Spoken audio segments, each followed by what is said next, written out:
नमस्कार. आजच्या भागामध्ये ना शॉर्टमध्ये सांगते. फायनली अनिशला मामाने बाहेर हकलून दिले आणि पुन्हा एक नवीन एंट्री आलेली आहे. मग चला आजच्या भागाला सुरुवात करूया. अशोक मामा आजच्या भागात आपण बघणार आहोत. इकडे अनिश स्वतःला पेटून घेण्यासाठी स्वतःच्या अंगावरती रॉकेल ओतून टाकतो.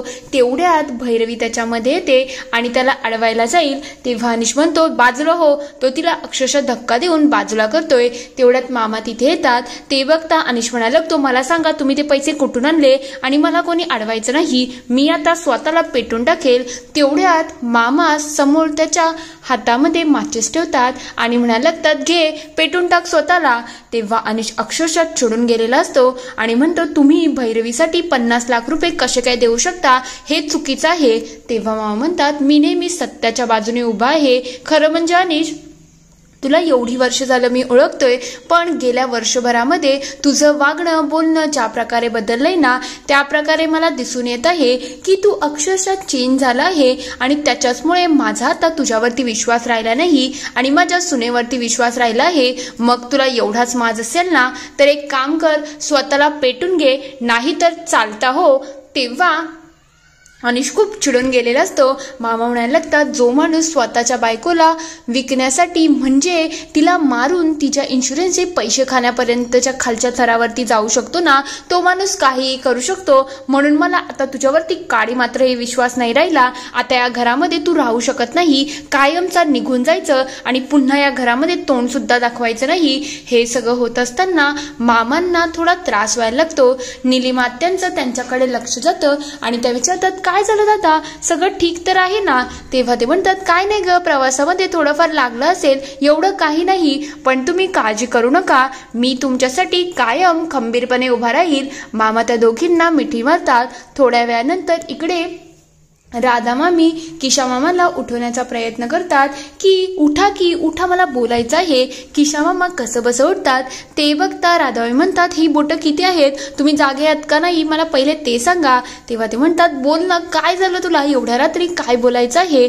तेव्हा राधाबाई म्हणतात आता बघा अनिशला घराबाहेर काढून टाकलं आहे, आता भाऊजी काय त्याला घराच्या आतमध्ये घेणार नाही, मग आपल्याला एक संधी साधायला पाहिजे आणि अनिशला असं दाखवायला पाहिजे की आपल्यालाच त्याची खूप काळजी आहे, आपल्यासाठी तो सगळ्यात इम्पॉर्टंट आहे. तुम्ही काय करा जा त्याला आणि त्याला शोधून या. तेव्हा किशोर म्हणतात आता किती वाजले आहेत आणि आता कुठे शोधायला जायचं.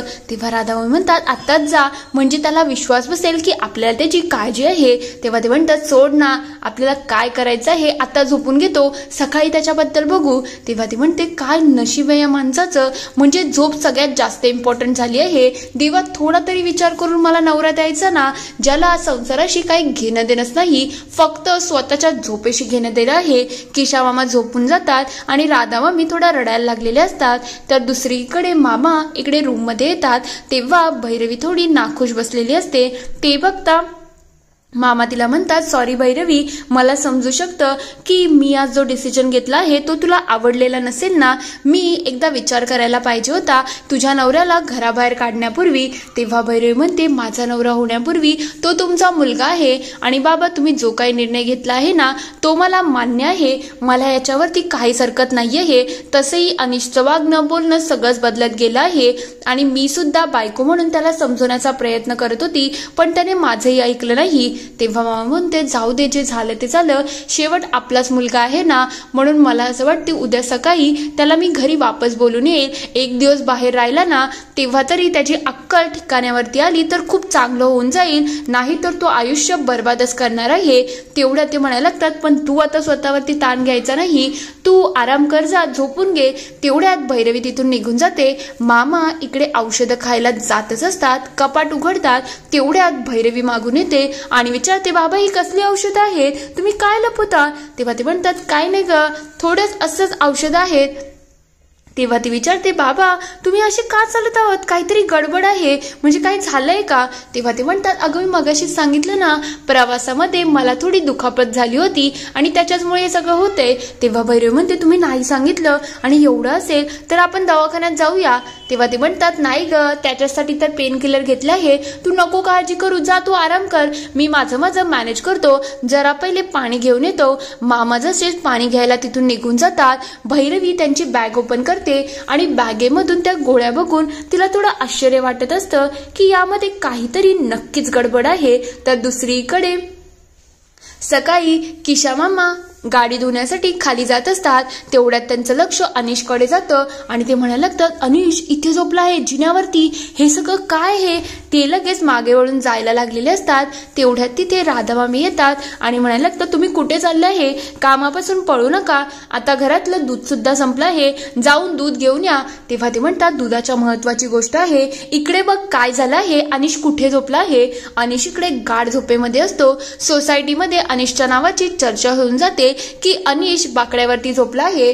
तेव्हा सगळे म्हणायला लागतात, जेव्हा मी सकाळी उठलो ना तेव्हा मी बघतोय तर अनिश जिन्यावरती झोपला आहे, म्हणजे रात्रभर यांच्या घरामध्ये काही ना काही वाद झाला असेल. तेव्हा देसाई म्हणतात, खरं का, मी तर त्याला बघितलंच नाही. तेव्हा सातपुते म्हणतात, मी स्वतः सांगतोय ना, रात्रभर यांच्यामध्ये भांडण सुरू होतं आणि मला असं वाटलं नॉर्मलच भांडण असेल, पण सकाळी उठून बघतोय तर तो अनिश जिन्यावरती आहे. आणि आता माझ्या इथे स्टुडंट येतात, त्यांच्यासमोर हे बरं दिसेल का. या माझगावकरांना मी तर सांगतो या सोसायटीमधून काढूनच टाकायला पाहिजे, काहीतरी नक्की करा, नाहीतर तुम्ही तरी सांगा, नाहीतर त्या माझगावकरांना जाऊन सांगा की त्या अनिशला घरी ना, उगाच इथे सोसायटीमध्ये तमाशा नको. तेव्हा देसाई म्हणतात, पण त्या मांजराच्या गळ्यामध्ये घंटा कोण बांधेल हे कोणीच ठरवू शकत नाही, कारण की तो अनिश आहे, तो कधीच कोणाचं ऐकत नाही. दुसरीकडे राधामामी इकडे अनिशकडे एकदम गोड गोड बोलण्याचा प्रयत्न करत असतात. तेव्हा ते म्हणतात, अनिश बाबू तू रात्रभर इथेच होता का रे,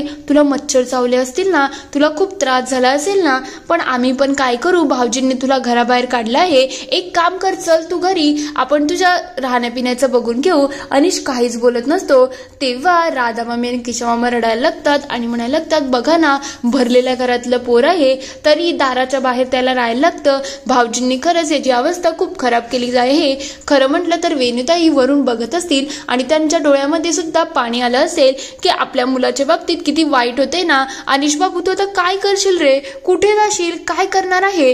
तेवढ्यात तिथे मामा आलेले असतात. मामाला बघता किशाबाबा म्हणायला लागतात, बघा भाऊजी, अनिशला घरी घेऊन जा, असं रस्त्यावरती झोपणं चांगलं वाटतंय का. तेव्हा ते म्हणतात, गप्प बस, आम्ही बघतोय ना काय करायचं आहे. अनिश घरी चल, उगाच आता सोसायटीमध्ये तमाशा नको, सांगितलं ना गपचूप घरी चल. तेव्हा तो म्हणतो, अच्छा तुम्ही मला काय समजलं हो, तुमच्या मनात आलं मला घराबाहेर हाकललं, तुमच्या मनात आलं मला घरामध्ये बोलवताय, मी घरामध्ये येणार नाही, मला त्या घरामध्ये आता पाऊल सुद्धा ठेवायचं नाही आहे, तुम्ही मला हाकललं आहे ना, आता मी तिथे येणारच नसतो. तेव्हा राधामामी म्हणायला लागतात, मग तू आंघोळ पांघोळ कुठे करशील रे, म्हणजे असंच राहशील का, हे काही बरोबर वाटत नाही. तेव्हा तो म्हणतो, खाली बाथरूम आहे ना, त्याच्यामध्ये मी आंघोळ करेल. हे ऐकलं तर मामाही खूप चिडून गेलेले असतात की अनिशला काहीच अक्कल आलेली नाही. दुसरीकडे इकडे चंदनाजोबा खूप खुश होऊन जातात आणि म्हणायला लागतात, बीना तुला एक महत्वाची बातमी सांगायची आहे, भैरवीने ती ऑफर आहे ना ती एक्सेप्ट केलेली आहे. तेव्हा ती म्हणते, खरं का, हे कसं काय होऊ शकतं, अचानक भैरवीने युटर्न कसा घेतला. तेव्हा ते म्हणतात, मला तरी माहिती नाही कसा घेतला, पण तिचा मेसेज आला आहे की ती ऑफर एक्सेप्ट करत आहे. तेव्हा मीना म्हणते, ही तर खरंच खूप चांगली गोष्ट आहे, खरंच भैरवीशी बोलायला पाहिजे. तेव्हा ते म्हणतात, थांब जरा, मी भैरवीला फोन करतो, मग आपण भैरवीशी बोलूनच घेऊ, मग आपल्याला समजेल काय नेमकं प्रकरण आहे. भैरवी इकडे अनिशच्या काळजीमध्ये असते. ती दाराच्या बाहेर जाईल तेवढ्यात तिला चंदनाजोबांचा कॉल येतो आणि ते विचारतात, भैरवी कॉंग्रॅच्युलेशन, आता तुझा बिझनेस सुरू होणार आहे आणि मला असं वाटते तू आमच्या घरी बिझनेस करणार आहेस ना, मग तुला इंटिरियरमध्ये काही चेंज करायचे असतील तर सांगून टाक, म्हणजे आपण ते सगळं करू. तेव्हा भैरवी म्हणते, बाबा काय बोलले तुम्ही, मला खरंच ऐकायला आलं नाही. तेव्हा ती म्हणतात, भैरवी तुला तुझ्या बिझनेससाठी कॉंग्रॅच्युलेट करत आहे आणि पुढचं बोलायला सुद्धा यायला पाहिजे. तेव्हा ती म्हणते, बाबा मी आता थोड्याशा गडबडीमध्ये आहे, मी घरी येते, मग आपण निवांत बोलू. तेव्हा ते म्हणतात, ठीक आहे, काही हरकत नाही. मीना विचारते, काय झालं भैरवी अशी का बोलली. तेव्हा ते म्हणतात, अगं ती गडबडी गडबडीमध्ये होती, ती घरी येणार आहे आणि घरी आल्यानंतर आपण तिच्याशी निवांत बोलून घेऊ, तू नको काळजी करू. इकडे भैरवीला थोडी अनिशची काळजी वाटत असते. तेवढ्यात ती बॅग घेऊन चंदन आजोबांच्या घरी जायला निघते. तिचं लक्ष अनिशकडे जातं आणि ती म्हणायला लागते, अनिश हे सगळं करणं बंद कर. तुला बाबांनी सांगितलं आहे ना घरी चल, मग का बरं लोकांना तमाशा दाखवत आहे? एकदा बाबांच्या वयाचा तरी विचार कर. तेव्हा तो म्हणतो, मी तुला एक गोष्ट सांगतोय, जर तुने तर राजन सुकटणकरची ऑफर रिजेक्ट केली ना तरच मी घरी येणार आहे. तेव्हा भैरवी म्हणते, काय तुम्हाला ब्लॅकमेल करतोय का? आणि वागणं अगदीच चुकीचं आहे. तेव्हा तो म्हणतो, मी तुझ्याजवळ आलो आहे का तू माझ्याजवळ आली? मी तुला सांगितलं का घरी चल? काय नाही ना, मग तू आता निघितून, मला तुझ्याशी सुद्धा बोलायचं नाहीये. हे भैरवी लगेच तिथून निघून जाते. थोड्या वेळानंतर भैरवी खाली जातच असते. तेवढ्यात तिथे येतात आणि तिला म्हणतात, काय ग तू कुठे चालली आहे? खरं म्हटलं तर मी एक गोष्ट ऐकली आहे की अनिश रात्रभर सोसायटीमध्ये झोपला होता. तुमच्यामध्ये काही प्रॉब्लेम तर नाही ना? तेव्हा ते म्हणते, काय प्रॉब्लेम नाही. तेव्हा ते म्हणतात, अगं कसं आहे माहिती का, मला असं वाटलं की तुमच्यामध्ये काहीतरी प्रॉब्लेम होत आहे. खरं म्हटलं तर तुझा नवरा खरंच खूप चांगला माणूस आहे. मी त्याला भरपूर वर्ष ओळखते. तो खरंच गुणाचा आहे. जर त्याच्यामध्ये काही प्रॉब्लेम होत असेल ना तर भैरवी तू एक काम कर, त्याला कोणत्या तरी हॉस्पिटलमध्ये दवाखान्यामध्ये घेऊन जा. म्हणजे कसं प्रॉब्लेम असेल तर तिथून निघून जाईल. तेवढ्यात मागे एक मुलगी आलेली असते आणि ती त्यांचं सगळं बोलणं ऐकत असते. तेव्हा प्रभूबाई म्हणतात, हे बघ भैरवी, मी तुला खरंच सांगते, तुला अनिशची काळजी घ्यायला पाहिजे. उगाच अनिश असं कसं वाया जाईल हे काही बरोबर दिसत नाही. मला तुझी काळजी आहे म्हणून बोलली ग, बाकी असं मनाला काही लावून घेऊ नको. तेव्हा भैरवी म्हणते, ठीक आहे, पण आता मी गडबडीमध्ये आहे. भैरवी लगेच तिथून निघून जाते. तेवढ्यात ती म्हणायला लागते, मी इथेच आली आहे, आता लवकरच मी सगळं काही शोधून घेते. भैरवी माझगावकर कोण आहे ना हे मी लवकरच शोधते. इकडे सातपुते म्हणत असतात, सातपुतेंशी प्रभूबाई बोलत असतात आणि म्हणायला लागतात, अहो मला माहिती आहे ना, अनिश अख्ख्या बिल्डिंगमध्ये गाजत आहे आणि तो तिथे आपल्या सोसायटीच्या गार्डनमध्ये झोपत आहे. त्यानंतर तो सोसायटीच्या सीड्यांवरती झोपतोय. हे काही बरोबर दिसत नाही. तेवढ्यात ती मुलगी येते आणि म्हणायला लागते, भैरवी माझगावकर इथेच राहतात का? तेव्हा ती म्हणते, पण भैरवी माझगावकर इथे राहतात पहिल्या मजल्यावरती, पण ती आत्ताच बाहेर गेली. तेव्हा ती म्हणते, मग तिचं घर सांगा ना. तेव्हा ते म्हणतात, काही उपयोग नाहीये, हे त्यांच्या घरामध्ये ऑलरेडी खूप सारे प्रॉब्लेम आहेत. मग तुला भेटून अजून तू प्रॉब्लेम मध्ये भर टाकू नको. तेव्हा ती म्हणते, तुम्ही सांगितलं ना पहिल्या फ्लोअरवरती राहताय. तेव्हा ती म्हणते, म्हणजे तुला जायचं आहे ना, जा आणि त्यांच्या आयुष्यामध्ये अजून काहीतरी कर, माझं काय जाते. तेवढ्यात ती लगबगीने वर जायला लागते आणि ती विचार करायला लागते, अनिश माझगावकर, भैरवी माझगावकर, हे नेमकं प्रकरण तरी काय आहे? ती थोड्या वेगळ्याच माइंडसेटमध्ये असते, जसं काय ती विलन आहे अशी फिलिंग आलेली असते. पुढील भागात आपण बघणार आहोत, अनिश इकडे किशा मामाला म्हणत असतो, मी रात्रभर एकच गोष्टीचा विचार करत आहे, अचानक बाबांकडे 50 लाख रुपये कुठून आले आणि त्यांनी हे सगळं कसं काय केलं आहे? मला या प्रश्नाचं उत्तर अजून सुद्धा भेटत नाही. तर दुसरीकडे भैरवी म्हणत असते, मी आता बिझनेस सुरू करणार आहे. पंगत फक्त पहिले माझ्या एकटीचं स्वप्न होतं, पण आता पूर्ण फॅमिलीचं स्वप्न झालेलं आहे आणि ते मला खरंच खूप यशस्वी प्रकारे पार पाडायचं आहे. तेव्हा मीना विचारते, मग अनिशचं काय? अनिशचं नाव ऐकता भैरवीचा चेहरा उतरून गेलेला असतो. दुसरीकडे इकडे अनिश त्याच्याच विचारामध्ये असतो. तेवढ्यात ती मुलगी तिच्या जवळ येते आणि म्हणायला लागते, भैरवी माझगावकर इथेच राहतात का? अनिश तिच्याकडे मागे वळून रागाने बघायला लागतो. इथे हा पूर्ण एपिसोड संपतो. आता ही नेमकी मुलगी काय वादळ घेऊन आलेली आहे आणि आहे तरी कोण? तुम्हाला काय वाटतं ते मला कमेंटमध्ये नक्की कळवा. व्हिडिओ आवडला असेल तर लाईक करा, शेअर करा आणि चॅनलला सबस्क्राईब करून घंटी वाजवायला विसरू नका.